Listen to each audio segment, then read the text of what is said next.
You're live. Hello, my kobolds. Welcome to our Wednesday stream of Kobold Chats. We have a special show planned for you today. Our producer is behind the scenes. Thank you very much to her, Chelsea Steverson, aka Little Red Dot. She has turned myself and Wolfgang Baur loose to talk about our brand new Kickstarter. Oh Out no. of the cage at last. I'm free. I can talk about this. You get 1 hour on the stream, Wolfgang, and then we put you back in the kobold cage in the room. Back to the word mines. All right. An hour is good. I'll take an hour. We can't let him out for too much longer, otherwise things start getting sticky. Ew, no, not that. Oh, well, let's do We should talk about, we should do the official intros. Like, do you want to tell everyone who you are? I am just another kobold number 66, 0.6, not 666. That would be weird. My name is Amanda Hamon, folks. I am your editorial director over at Kobold Press. I do all sorts of booky things, and I am in the word mines right next to Wolfgang Baur, who is my guest today. Wolfgang. Yay, I am the publisher. Right, I'm the publisher, founder, and chief kobold at Kobold Press. And I've been here, 14 years the thing's been running. I'm still amazed that we're around, but I'm still delighted to do it every day. It's great fun being a kobold king. Usually their reigns are measured in months, not years. So I count myself lucky. He was told he would become a king. It was predicted in a mirror, right? And it turns prophecy. Out his crown is from Burger King and made of paper. And there are little kobolds screeching around, putting it on his head, but he's still a king and it still counts. In my own mind, it's That's true. Right. That's right. So we've got a ton of stuff to talk about today. Yes. The Southlands Kickstarter. But before we do that, we have put together a Dragon's Hoard of prizes for folks and a King Sumo giveaway. And I figured we might tell people about that, Wolfgang.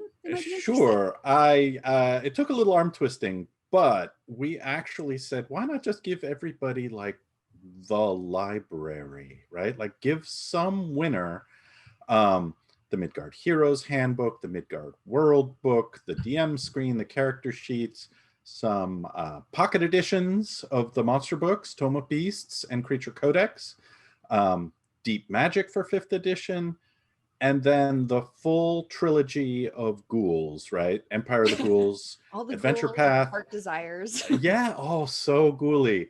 The Underworld Player's Guide and Underworld Lairs.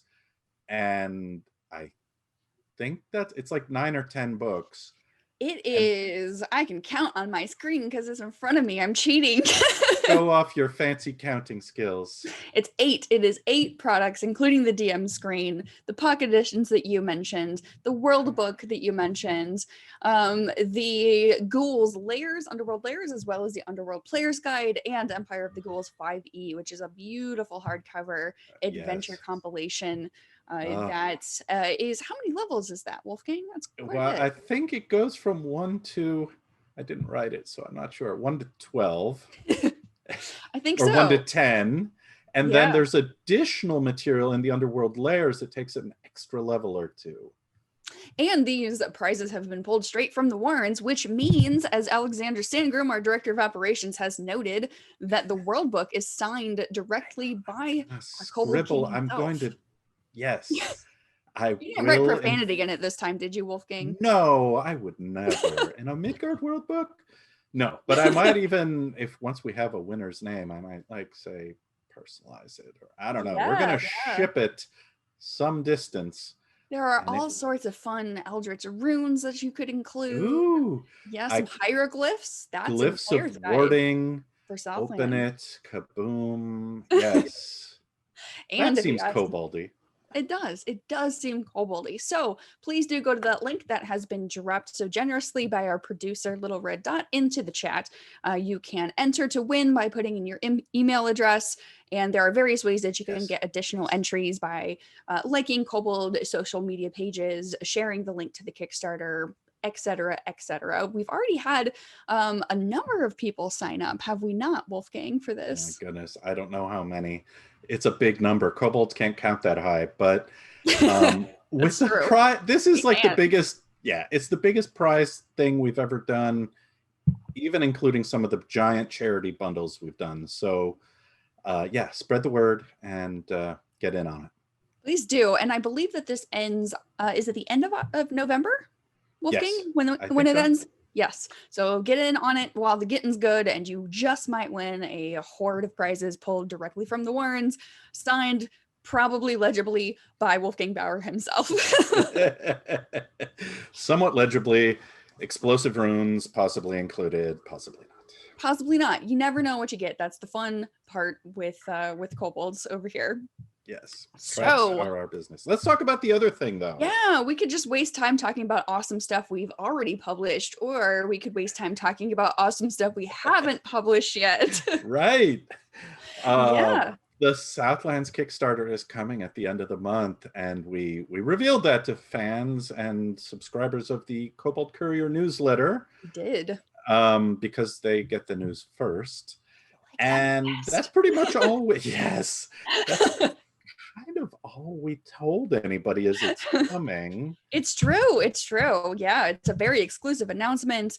The Kobold Courier had a little bit of teaser information about what the campaign was, but we are here to tell you today, live and in front of the public, exactly what's in this campaign. Yes, we're going to go through at least 3 of the highlights, 3 of the elements, because the magic number is 3. There are 3 books in this Kickstarter. The last time we visited the Southlands, it was just one big fat book. But it is frankly the book that has the highest number of requests, other than maybe Tome of Beasts 2. But we've done Tome of Beasts 2. Southlands is the one that people keep saying, we want to play in this setting. Yep. But the older edition is a Pathfinder edition from 5 years ago, which, I don't know. Amanda, you worked on that. I did. 5-6 years ago. And we've updated chunks of it, but very piecemeal, right? Yes, that's true. Little PDFs here and there. Right, like monsters in Tome of Beasts, the first one. A lot of them were monsters from the Southlands. Southlands Heroes. Yeah, this sort of soft cover for the player options. Hieroglyphic Magic is in the Deep Magic hardcover, of course. It is. Yes, but if you've been a fan of Southlands, it's been pretty piecemeal for several years at this point, and especially as far as updating to a brand new system in 5th edition, we have not done that comprehensively until. And I'm here to tell you, right, not only are we updating the system, but Midgard Core World Book updated in 2018 and moved the timeline 10 years forward. The Southlands World Book, which is the first of the 3 volumes for this Kickstarter, also advances the timeline 10 years to be, in sync with the main Midgard World Book. So we're going to include a nice new timeline, new events, information about what's been going on in the Southlands the last 10 years. For the most part, the World Book is about places that don't change that much, right? Like Nuria Natal has been around a few thousand years, and nothing is going to blow up. We're not crashing the moon into the, there's no spell plague. There's no, we're not doing that. But we are picking up chapters in the World Book for things that people love the first time around, and that we didn't really get to detail as much as we wanted. So can we maybe? Yeah. Oh my goodness. There's the art. That's the chapter 1 opening illustration art. That is like where we are kicking this off. It's not even the cover art. It's just chapter art. No, some of the cover art is wonderful. And I'm noticing that in chat, there's a lot of talk about cats. And it might be that some of our fans like cats, and it might be that some of our Southland settings. I'm a dog person. All right, cats. We can talk about cats in the Southlands. We can talk about cats in the Southlands because we do have, as part of this Kickstarter, which is 3 books, one of them is an adventure compilation called City of Cats, that you may recognize as the title of an adventure in a certain city of a certain cat goddess named Bastet. Yes. Oh my goodness. I mean, that art kind of should give people a big hint that, City of Cats is our 2nd book. And it is frankly the Zobek for the Southlands, right? It's the main city, the most detailed city. We've published adventures in it by Richard Pett. We've got a bunch of material actually in the Warlock Patreon that that is in or near Perbastet, the city of cats. Yep. And yeah, and it's not just Richard Pett, other writers, but the City of Cats for Southlands is going to be a big city gazetteer, and it will include adventures as well. So it's a little bit like Margrave, I think, right? Where there's a big gazetteer section, and then there's a big adventure section. Maybe the balance is a little more city-like in the City of Cats book.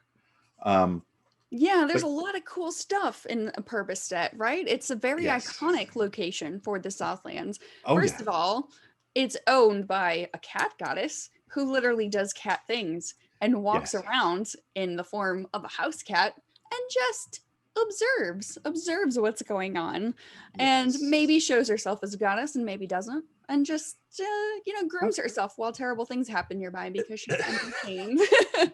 I know. And the city's infested with gnolls who are all big fans of the goddess Bastet, which is odd for such a raggedy, difficult, chaotic bunch as the gnolls, but she seems to like them, and they like her, which certainly adds flavor to the city. And many of the adventures in Perbastet involve gnolls.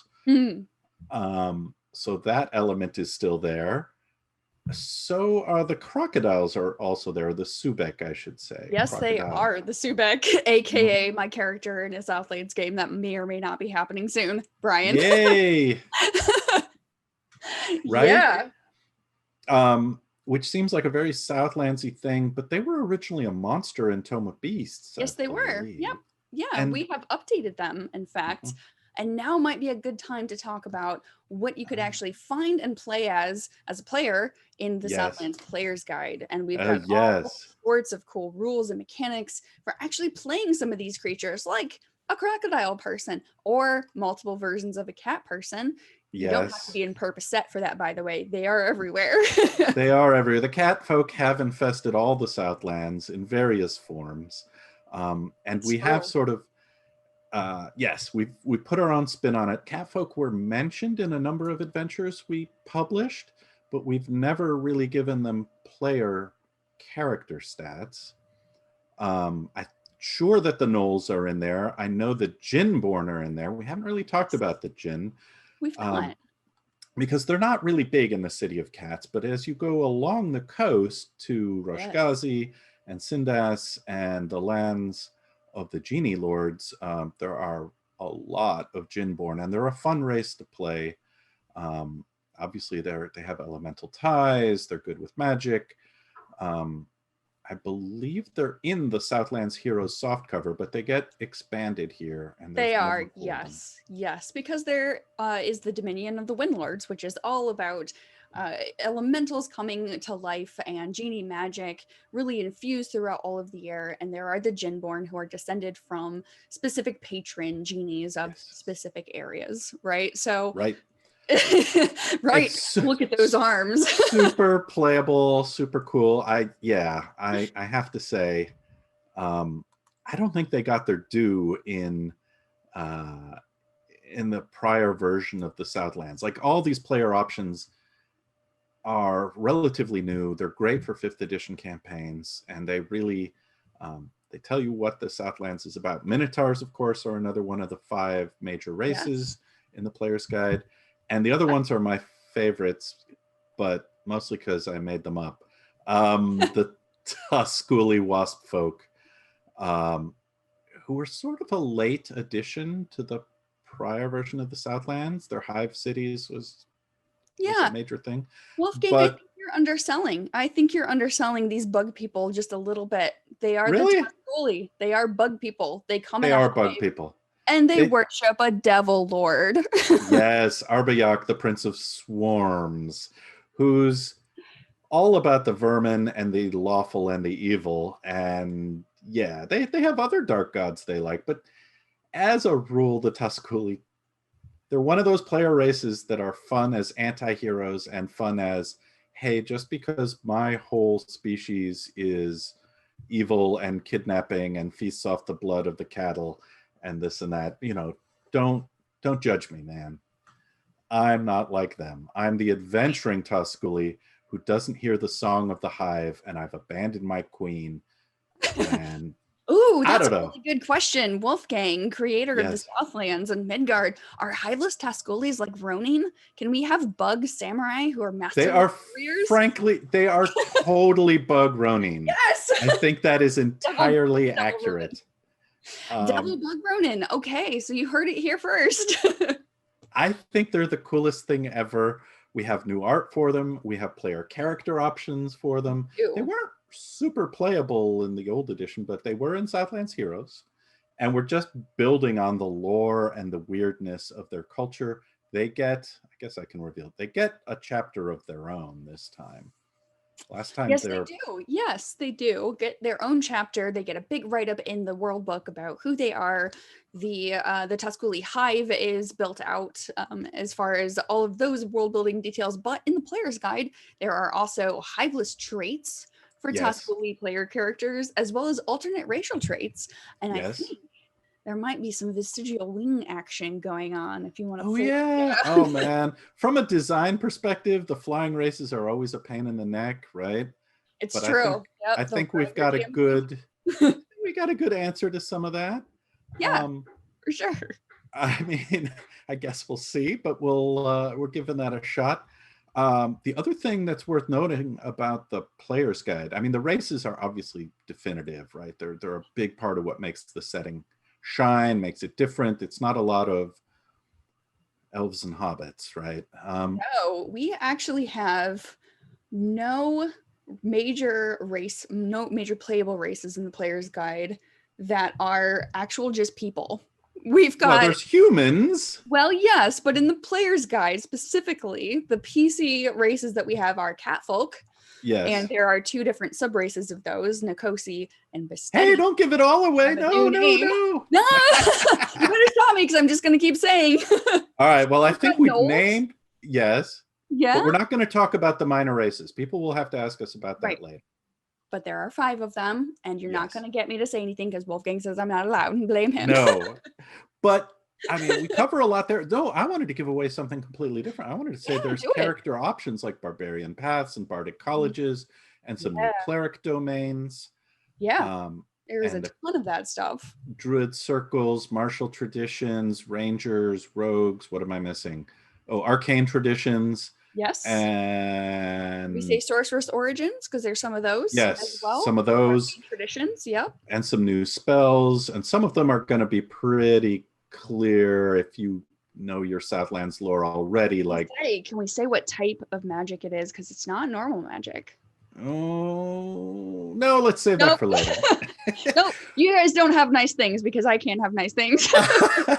Well, hieroglyphic magic is going to be included plus some Nurian hieroglyphs. There's a little new material on hieroglyphs that's more setting specific and new equipment. So I mean, it's everything you want in a player's guide, and it's maybe not quite as big as the Midgard Heroes Handbook yet, but after stretch goals start to hit, you never know, right? Like, it'd be stretch goals, absolutely. Yeah, we've got some wonderful D&D 5th edition designers from some pretty well-known folks who have been working on it, and lots of cool options. And Chad is very unhappy with you for not revealing more monastic options. Traditions. Oh man, it's always about the monastic traditions. I don't think we have one except maybe on a stretch goal. Or do we? Do not. We do not currently.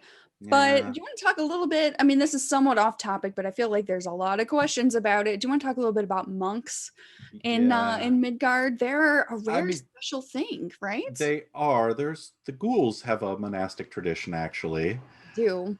But other than them, and maybe one other in a warlock Patreon issue, there's not a lot of monastic traditions in the Midgard World Book, and there's not a lot of them, or possibly any, in the Southlands book, because Midgard monks really are in Candiria and points east. Yes. So it's totally possible to play one. You pick a tradition out of the player's handbook, and you say, I've wandered in from Candiria, or I've wandered in from Beldistan, or Cathay, or somewhere east. It doesn't matter, wherever your character's from. but Yep. they're not traditions that are widely known in northern Midgard or in the Southlands. So yeah, we may do more with monastic traditions. People keep asking about it. It's like, It's well, true. Yeah. it's certainly interesting, but it wasn't part of the design ethos for Midgard. Is we don't need to have absolutely the kitchen sink, right? We pick and choose. And some regions emphasize one thing over another thing. So It is true. I mean, at the same time, we don't say necessarily, well, this doesn't exist at all whole cloth. We don't say there are right, no monks or monastic traditions at all whole cloth. If you want to they be exist. a Kenku monk, you can absolutely be your Kenku monk in Midgard, and it would make sense, right? But within the setting, you know, there are specific places where they're more numerous, we'll say. Yes. So yeah, that's a thing. And stretch goals, you know, let us know what it is that you want to see. We know that monks are up there. There are, you know, there's a decade's worth of Southlands lore out there that has gotten significant updates with the world book and with the various other books in this project. And it's actually, it's like Wolfgang mentioned earlier, it's much bigger. It's a much bigger project than the original Pathfinder version was. So we're Yes, really just in excited. terms of page count, oh my goodness. Yeah. Yes. We have many editors working because it would break just one editor. It really would. And what the last thing that we want is another kobold in the corner, cowering in the fetal position, saying no more, no more. We don't want that. Nobody wants that. Nobody wants that. No, no. So yeah, we've got more questions in chat. we do. You want to Wow. take one of those? There's one Ooh, about so hardcovers, and there was yeah. one about the map. There's one about the map. Yeah, let's talk a little bit about the updates to the map that have happened. So with 10 years of updates to the campaign setting, there's been a number of places that have been added to the map, or places that have been more fleshed out to the map. And I know, Wolfgang, you've been involved in a lot of those conversations. Oh boy, yes. And there's been a lot of discussions about what to include and what not to include. But is there a favorite place that you think turned out really, really cool in the map updates? Oh man, there's a bunch of things that have improved sharply. For me, the Nuria regional map is great because we were zoomed out kind of far on the old poster map, but there is a new poster map updated by the same cartographer, Anna Meyer. Yes, who's wonderful. She's fantastic. She does Greyhawk maps as well. Many of you may know her from her Greyhawk map Patreon. But she's taken her Southlands map, and in Nuria in particular, there are new locations like the Ibis Tower. There are some of the small towns are more visible, all the roads and trails, a bunch of new ruins. So in Nuria and around Purbastet, because that region's got a lot of design, adventures, etc., it's gotten just richer and more interesting. And that part of the poster map is just better. Likewise, the ley lines have gotten a big upgrade. It's a little easier to find them and name them and see them. And I talked about Knolls before. The Knolls region has gotten more detail and more interesting, and the map reflects the fact that the Knolls get additional coverage in the book. That's right. We have knolls on knolls on knolls on knolls. Some of them have G's in front of them and some of them don't. Choose your own poison. Know your gnolls. Yes. Know your gnolls. That's right. Mm-hmm. Know your gnolls. Oh, we're nerds, Wolfgang. We are. So that answers, yes, hopefully that answers BBQ Haas's question up in chat, which was whether we were getting a new updated poster map. Yes. Oh, and it will also be updated on the online map when the time comes. We're not ready yet with that map, but it's going to update in the freebie Midgard map online too. Yes, and right underneath that, someone in chat, Senior Dread, has asked a question that I think will be an interesting discussion. Sandship battle rules. Yes. So, okay, Kobold Press worked on Ghosts of Saltmarsh, right? Like that was one of the projects where Kobold Press was tapped to help out Wizards of the Coast. And that's where there's all those nautical rules. And the problem with that, we can't adopt it wholesale because that's not open content. That's closed material for Wizards only. Right. So our sand ships are very much part of the setting, have been since the very first days of the Southlands. Yes. And what is a sand ship? Because if you let me explain Oh, it, I'm just going to say that it's like a speedboat going over an ocean of sand and it's spraying sand yeah, everywhere and there's loud music blaring. it's a little like that, but it's a lateen rigged aerial ship, right? That travels the deserts. It's no good over forests and plains for weird arcane reasons that are mostly hand waving, Well, it's called a but sand ship, not a forest ship. it's not a forest ship, right? So it does really well over sand. The genies like carrying it. It's unclear exactly what the power is that motivates it, but they Yes. are literally cargo ships or speeders or raiders. They're super expensive, but they cover the vast distances, right? Like from a design perspective, from a world building perspective, sand ships are crucial because the Southlands are huge. And Yes. so getting from point A to point B, you could just say, we're going to join this caravan and, 45 days later, we're going to arrive at that place. Or you could say, our adventurers have had it with plodding camels and slowly sweating our way across the Crescent Desert. Let's take a sand ship and be there in a week, right? Right. It's a fun setting thing. It's a fun setting thing, and we're going to do more with sand ships, I'm reasonably certain, in this book. Richard Green is the lead designer on it, on the world book, Yes. and I know he Speaking and of I had Richard some. Green. Yeah. Yes. I wanted to say hello to folks who've been hanging out in chat. I've been seeing more and more folks join us. Hello, I see Richard Green there. He is our lead designer for our world book. I see Anna B. Meyer, who's in there. I believe that we summoned her by talking about her maps. Anna, you Hey, are I a didn't know. wonderful individual and you have powers beyond my ken. Thank you for joining us today. Yay. And we've also got a number of contributors in the chat. I also see Ben McFarland in the chat, who worked on the Player's Guide, as well as, of course, the original Pathfinder First Edition book, along with Brian Suskind, who I don't see in the chat today, which means we can talk about him. Ooh. Just kidding. We would never do that. We love you, Brian, because he's probably here. There will be a mimic of some sort at some point in some time. We can promise you that. Brian is a big fan of mimics. Oh my goodness, yes. Yeah, we have all sorts of fun folks, contributors, and fans in our chat. So please throw us your questions, your comments, your silly jokes and jingles, and all of your Noel and Cat puns, because clearly there is a dearth of them in this chat today. More Noel puns. Yeah, I mean, I have to say, if the player characters of the Knolls aren't all saying chaotic, they're not doing their job. I have a love-hate thing with the Knoll character. They're Really? weird and wonderful, right? But they're also pretty disruptive. And sometimes I just want the game to move along, and it's usually the Knolls saying, "No, let's not." And do they laugh or do they bark? I can't really tell. It's really unsettling. Oh my god. Yes, there should be sound effects on the major virtual tabletop platforms that are hyena laughs, right? Like, Oh wouldn't my that be gosh, nice? that would be fantastic. And you know what? I actually had a very important pressing question for you that we skipped right past because we got excited and chat had questions.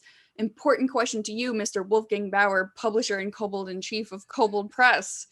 What is your voice for the devil-worshipping bug people known as Tasculi? Because oh man, I wish I had a great voice for them. I really don't. I just hiss a little. It's like, I can't do the back in the Dark Sun days, I used to be able to do the click noise that's part of some African languages. Yeah. And somehow I lost it. It's just a tongue click, but you have to do it naturally enough that it doesn't totally slow down your sentence. And I've never gotten that good at it. It's sort of a pop. Oh, see, I really feel like because I come from many traditions, but I was also on Starfinder for a while over at Paizo, and we've got bug people in that game. What was the bug people voice there? Was it like I want like a filter. It was so the bug people voice over there was a little bit different than what's in my head as the bug people voice for us, but over there it was a little bit more like I talk a little bit like this because my physiology doesn't actually let me make real people noises. Yes, That was like that's it. way better than my bug voice, which is just, you know, like, what did he say? It was perfectly obvious. He said, and then you need a spit guard over your microphone, right? That's right. Yeah, no, I don't know. I feel like mine has just taken so much abuse that there's no point anymore. But our bug people are that specific hive oriented, some of them are hiveless creatures. Yes. Well, And the hiveless are frankly, I mean, I thought about it after we published it. They're all a little bit like Drizzt, right? They're exiles, they're abandoned, they're kicked out. they're dark and brooding and not they're like dark and anybody brooding. else. And I like that about them because, you know, insect folk, there's a lot of possible directions to be super social and hive-like.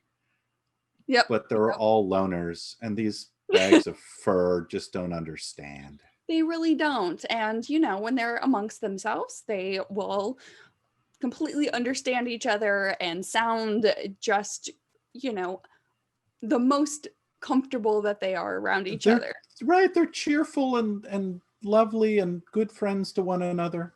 Yeah, yeah. So whereas the Sheeran from Starfinder are a little more sounding, the bug people. It's just when the hive queen says, go fetch me 20 pounds of fresh meat, they go out and... Well, you know, especially when they're worshiping devils, I think they sound a little bit more like, I need to pay the army act to make sure that my hive is doing well. Ha! That's true. My bug people voice for us. That's a way better. Yes, that's correct. I mean, it's no, yeah, you know, it's no T-Rex Jurassic Park roar that Alexander used in my home game when he turned into a giant T-Rex with his druid. Ooh. Oh man, T-Rex druid, that's classic. Yeah. Oh, there was a T-Rex druid, there was a giant squid, there are other dinosaurs to be determined in the future. So, but still, devil worshipping bug people. Devil worshipping bug people. I mean, the cat folk are friendlier. The Minotaurs are buff and sort of tankish, right? And the Djinborn are the I'm made of magic, you people. Yeah, yep. Keep them away from me, right? And you know, some of those races that might sound a certain way because of their physiology, I really love the idea, like has been mentioned in chat, of the telepathic version of their voices sounding entirely different from the way their voices sound through their vocal cords or whatever passes for their vocal cords in their species. So that so that you have like Richard Attenborough or David Attenborough or Richard Burton showing up as your telepathic voice. I think that's I say, all you furry humans looting tombs once more. Why can't you just And what it really just sounds like, if they're saying it with their voice, is stop looting the tombs. You guys are really pathetic. Right? It's just, they're not pure evil. They just sound that way. That's right. And Dungeon Journeyman needs to stop encouraging me to make different voices, because I'm just going to keep doing it. And that's all the stream is going to be. And Dungeon Journeyman, you know what you did. Well, but yes, I will do that voice again. It's a fun voice. We got to get the clicks and pops and filters built into some of our online tools. Yes, we do. But I think working up a cool insect voice is definitely part of the fun of playing Tusculi. Not to mention, you know, they have weird tech and items and gear that we're not going to reveal. Yes, we're not going to reveal that, but there is a question in chat from Kesrick. Who has an interesting question, and he says, or she says, or they say that fetching meat for the queen gives kind of a xenomorph vibe. Do they have Geiger architecture? Now, this is interesting turning this over to you, but Alien, I will say that Alien was not necessarily an influence in the Tusculi specific. No, it was more, I remember the first art brief I wrote for them was about, what are they called? Assassin wasps or something? No, that's not right. Oh gosh, when you were first talking about Tusculi, I want to say they were ant-like people at first, the beginning. Is that correct? They might have been. No, there was Arizona wasps. Yeah, this was a weird. Oh, the tarantula hawk wasp. Yes, of course. They live in Arizona, and they're awful. And what the idea was, what's the nastiest insect, wasp-like stinger, horrid hive thing we could come up with? Oh, that's true. Yeah, and so that got rolled into the first art briefs, and the hive architecture is sort of meant to reflect a wasp-like sensibility, although over time it's drifted away from that. Yes, and now we have murder hornets. So now I have been reading every murder hornet story about the nests that are like 20 miles from my home here, right? That's right. And my favorite bit is taking the giant vacuum cleaner to vacuum the murder hornets out of the hive. And why, you ask? Why not burn them all with fire? Because they count like how many of them are adult, how many are queens that could go off to get their own hive. Man, murder hornets would have been, anyway, I can go on about murder hornets. Don't get me started. We can wax philosophical on murder hornets for this entire stream if we really want to. But I would also like to point out that Troy Taylor, who's also one of our contributors and an editor over at Kobold Press, has pointed out that he thinks that Tusculi sound like Matthew McConaughey in a Lincoln commercial. And I have to say that their telepathic voices, I can absolutely get on board with that. As the Tusculi, narrating, very prominently the way that their wings work, their vestigial wings with their floating downward. Oh, well, I just love to get my transportation from my wings. I love to glide down from the hive and survey everything that is happening in my realm. Which is a great voice and distinctive. And I almost hate to point out that if I remember the biology correctly, the male-female dichotomy in Tusculi is, those are the nobles. Everybody else is a genderless drone. That's true. But it's in line with telepathy because, if we're just going to go down this rabbit hole or this bug hole, if we will, you can have your telepathic voice probably sound however you want. You could be developing that because it's all mental, right? So if you want to sound like Matthew McConaughey, you totally should. In a Lincoln commercial, you totally should. If you want to sound like Richard Burton, you totally should. If you want to sound like Gilbert Gottfried reading out quotes from inappropriate pieces of media, you absolutely should. I'm a Tusculi. All right, I kind of want that player. Yeah. You think, this is the thing, you think that you want to do a voice like that, and then you have to sustain it through the entire campaign and the campaign, or you be like me and you pick some sort of weird, like raspy, screaming Boston accent for a specific NPC in a demo, and then you run 24 hours of that demo over the course of 2 days. I did this to myself with an undead dragon. Did you? Oh, it was the greatest voice, but I destroyed my throat every night where that guy showed up, and he had multiple appearances. I was like, need tea, need honey. Yep. So some voices not worth it. That's true. That's very, very true.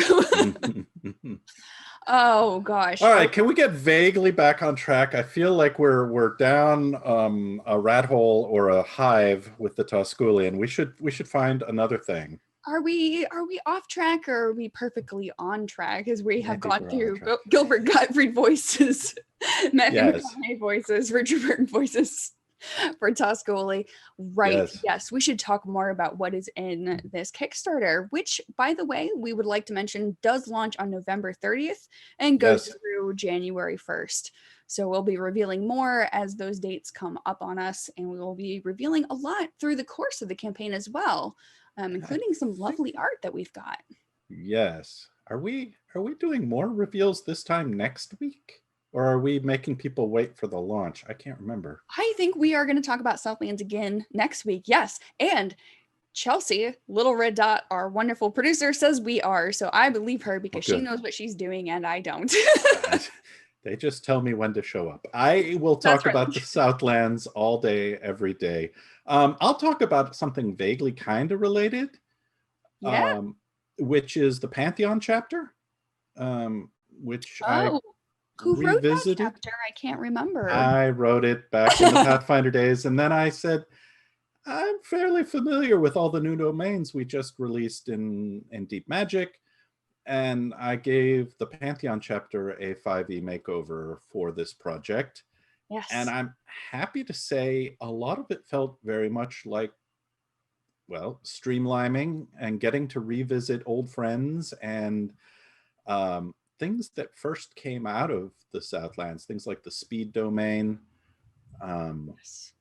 cat magic, lots of cat ritual. I don't know if we've retained the perfume domain. I don't think we have.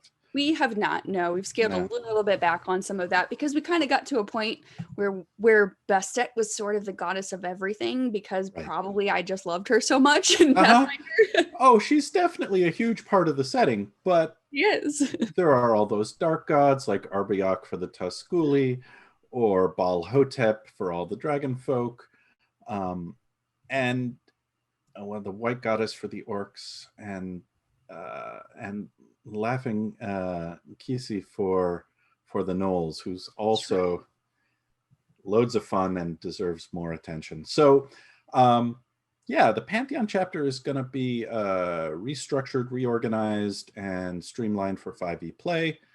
I think we've also got new art that we don't have yet, but that we're planning new art for at least a couple of the major deities, dark gods, and others that weren't in the prior edition. That's true. It's true. And so I was actually just going through the Pantheon chapter, answering some editing questions and doing some cross-referencing. And there's a lot of really cool things going on. And there's a very definitively Midgard thing going on that is about masks. And this is something that actually works for the entire setting, is something that's unique to the Midgard setting, but it's very much in play in the Southlands. And this is the fact that many of the deities, many of the great gods of these different regions of the Southlands are masks of other gods that are known by other names in other parts of the world. And so this is an interesting thing where gods are wearing masks. They're called something else. They might even have a slightly different portfolio and grant different domains in different parts of the world. But it's really interesting as people are seeing deities in different ways. They are actually manifesting themselves in different ways, for example. And I wondered if Wolfgang had a favorite god who may or may not be very well known within the Northlands or other parts of Midgard, who shows up in a specific capacity to do a thing in the Southlands. Oh, wow, that's a very specific question. I mean, there are a couple of gods that sort of bridge the Middle Sea and have pantheon or have congregations on both sides in the North and in the Southlands. I don't know about coming to do a specific thing. I mean, Isis, aka Lada, is the goddess of the dawn and healing and good things, the protection of children, and she's just sort of a warm and lovely figure in the North. In the Southlands, she kind of struggles with the fact that Aten, the sun god, and all of his most fanatical worshippers kind of think she's a fake, right? Like, Aten is the one true god. All other gods are shadows. Yes. Lada, aka Isis, is goddess of the light. Yeah. Right, goddess of light. But she's more like a saint, really, and she should know her place. And the Aten worshippers are like, no, not a god. None of them are. Not even relatives. And Barely. no one maybe. can agree. And so no one agrees, right? Like the infighting between some of the pantheons in the Southlands and the different figures and how they define each other is sharper and more vicious in the South, partly because Aten is a jealous god and will have none other, right? It's true. Yep. So anybody who's wanting to worship any specific masks or not masks of other deities might be running the risk of running afoul of that cult, that individual cult. I do particularly love the fact that the world serpent himself, Velos, the scales of the earth, of course, a very popular deity in other parts of Midgard, specifically the Northlands, but also exists in the form of Dig in the south. Which is really very cool. Yes. There's a couple like that. And then there's others that are like, the masks are much less clear, right? We are very vague, and I think we're driving the poor editor crazy because there's a number of like, who is this supposed to be? And I'm like, oh, it's this deity. Right. Probably say that. The editor has tried to systematize all of the masks, and it was written in a way that it should be very hard to do that, because there's a lot of if, and these people say this and those people say that. But the point about masks is the gods never say who they really are, right? Yes, and that's part of the fun in Midgard. So we love our editors. We understand that we are driving you crazy and putting you through hard mode. Please bear with us, kobolds, as we do weird things and move forward. But I mean, if you're a game master whose players just can't deal with that level of mask and ambiguity and find it irritating as opposed to like a good source for conflict and drama, then you can just say, hey, I'm going to make a call and this is this, and we're just, you know, your priesthood knows the truth and everyone else is wrong. But that's sort of the way that was set up. Yeah, for sure. It'd be difficult to be definitive on absolutely every mask. You're not supposed to be able to. Yes, it is supposed to be a vague, pretty unknowable thing, and that's part of the fun and the mystery. And I mean, most religions work that way, right? Like most religions tell you they know absolutely everything. It just happens to disagree with somebody else over there. Yes. So we have got, again, lots of awesome folks in chat. We've got a number of questions that have been submitted to us. So Let's I want to go through some of those. This has been extrapolated a little bit within the chat, but we have Grimorderish asking where to go to join a group to play. And I just wanted to point out that the Midgard Adventures Discord group is an organized play group where you can go and join games at almost any time. There are calls that go out on a regular basis for folks looking to play adventures, and that's a wonderful resource for folks looking to jump into a game at any point in time. Yes. We've also had another question that wants to know, will the entire Southlands content cover the entire continent? Which is a very good question. Oh, it is. Yes, it will, although the emphasis has shifted from the prior edition. What we found in years of publishing adventures and getting pitches from designers and people saying this is where I like to play is some regions got a lot more interest, others got less. Obviously, the City of Cats is sort of a hub of the setting, so it drew a lot of attention. And so we're putting more support behind some of those things. Which isn't to say that anything's being neglected. It's just, you know, we didn't do much with the Valley of the Dinosaurs last time. Maybe we just say, okay, it was 2 pages, now it's a page, right? That sort of thing. There's room for the whole continent to be described in a hardcover world book this big. The poster map is still covering the same giganticness. It's just a better poster map, more detailed. So yes, but for instance, the chapters on the Tusculi and the Knolls didn't exist previously, and those are both areas that we thought deserved more attention. Yes, definitely both areas that people read initially and went, whoa, diabolical bug people, wait a minute. Why do I not have more of this? Yeah, exactly. So we also we have a question about stretch goals, wanting to know if there will be further adventures written in areas beyond Purbestet, maybe in stretch goals or not, from BBQ Haas. And I think we're not revealing much about exactly what the stretch goals are, but we can say that plans for adventures in the Southlands and beyond absolutely continue. And Yeah, I mean, the model I'd point to for that question is, in Midgard, the existing Midgard book, Zobek is the hub. There's a ton of adventures around Zobek and the Margrave and the Iron Crags, but by no means is it the only place to explore, right? There's 200 some adventures that Lou Anders put in that spreadsheet. And it feels like 30% of them are in Zobek, but it's probably not even that high. Yes, yeah. There's just a lot of adventures in general that Kobold has put out and will continue to put out, and we very much intend for that to continually remain the case. We've got a number of other questions. We've got one from Agni Abbas 72 who wants to know how much influence we've taken from real world India is seen in the Southlands, or is it more inspired by Arabian and Egyptian culture? And I'm very happy to say that we have lots and lots of influences that are very nuanced and spread all the way throughout the Southlands. We're employing cultural readers to make sure that we're doing it right, and we have lots of very high fantasy things that are drawing from all sorts of different wells of inspiration. I can say with respect to India in particular, the Midgardian analog is Candiria, which is east of the region we're talking about here. So there is a little influence of that along the coast of the Southlands, but I would not in any way describe India as a major well or influence on the Southlands. I'd say African cultures, certainly Egyptian and Arabian, and a lot of all new pure fantasy cultures are kind of the mix we've got.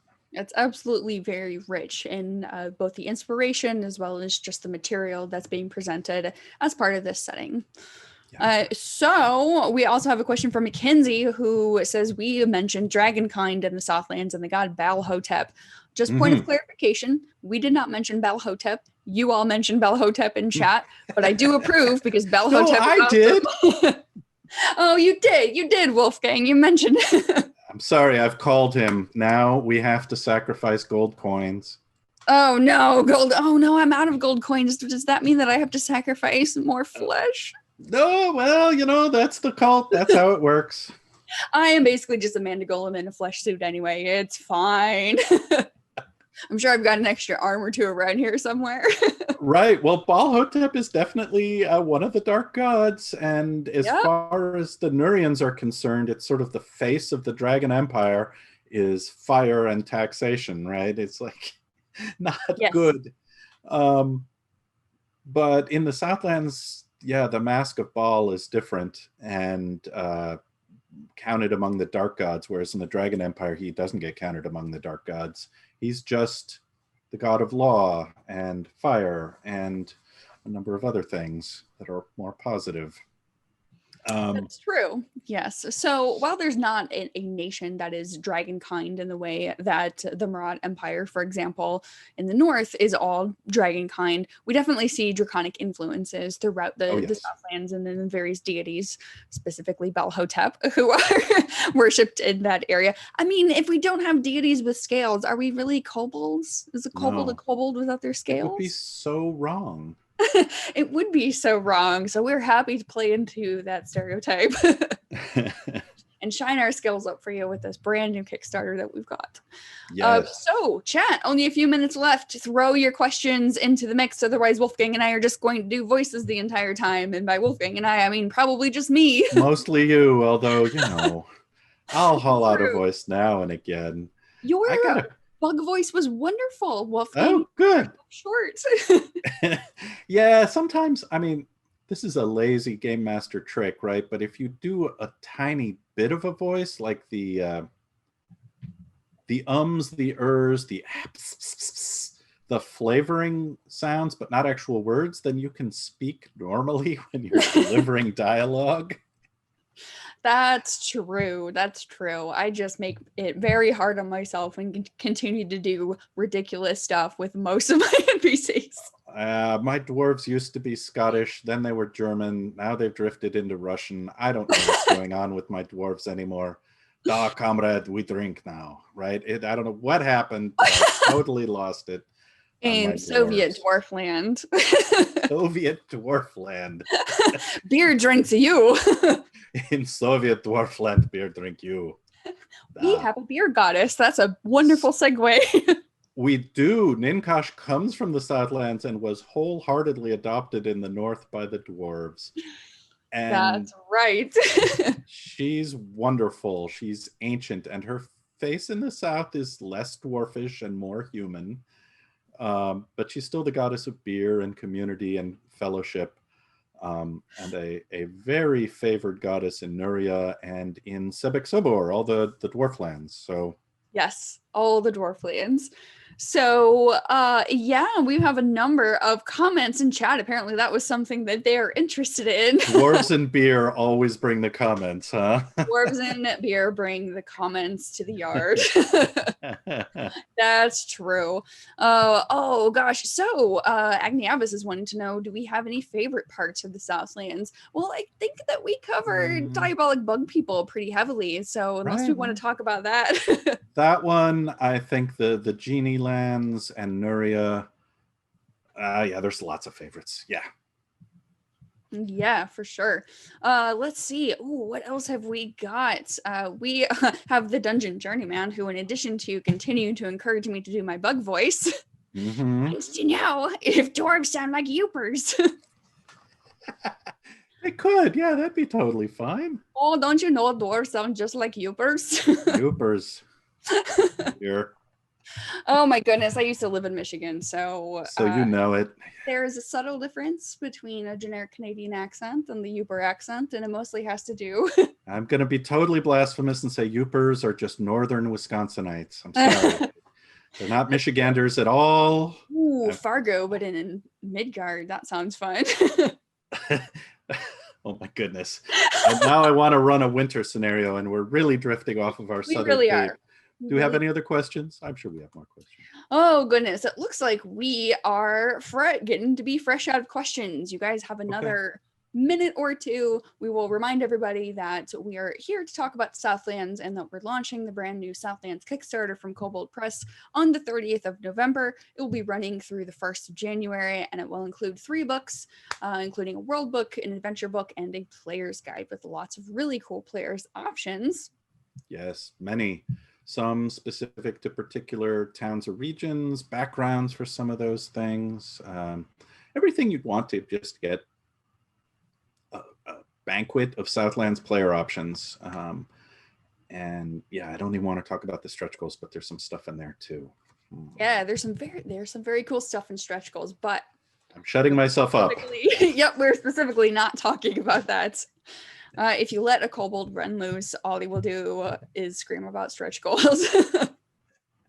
Turns out. It's true.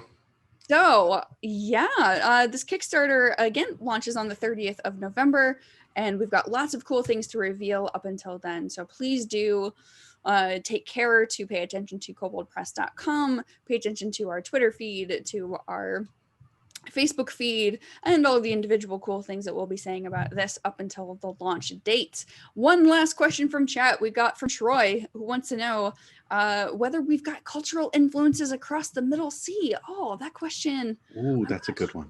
Yeah, that's a yes, we do. I think the Minotaurs are the ones who carry those things across the Middle Sea most, since they are very much a seafaring culture. And the connections between Rushgazi and Sindas and the Maria and Triolo and those places. Yeah, I mean, there are ships coming back and forth. I don't know how big those influences are, but the southernmost of the 7 cities trade heavily with the Minotaur cities in the northern part of the Southland. So yeah, there's cultural exchange for sure. And Minotaur labyrinth magic is probably one of those things that crosses over. Was that not in Deep Magic, I believe? It was. For 5th edition? Yeah.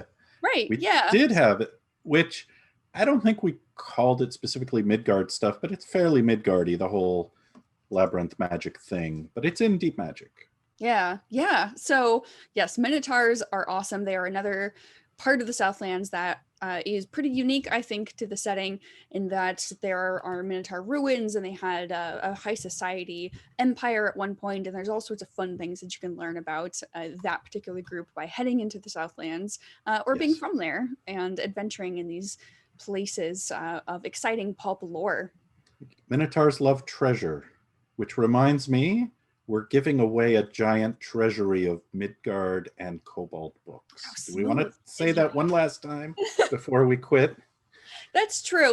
Let's do that. So we'll do one final reminder for the Southlands Kickstarter, which does launch on the 30th of November, and we Yes. will end our lovely stream with all of you wonderful folks in the Warrens and let you know that we are currently running a giveaway with a Kobold King's hoard worth of printed Yes. materials from Kobold Press, all about Midgard and magic, and a big And monsters. and monsters, which we love, except for when they're trying to eat us here at Kobold Press. We do. It's such Yes, so it's a good please- package. Check it out. please check it out. Please click on that link that is there in chat and continue to let us know what it is that you want to see as we launch our brand new Southlands Kickstarter. And so we are basically out of time today. We wanted to say thank you so much for joining us. Thank you We've had a all. wonderful time. I've enjoyed my ridiculous voices and being encouraged to do many more of those ridiculous voices, which, by the way, there is a murder hornet voice that I wanted to save for the very, very end that I've been asked to do during chat and hadn't done yet.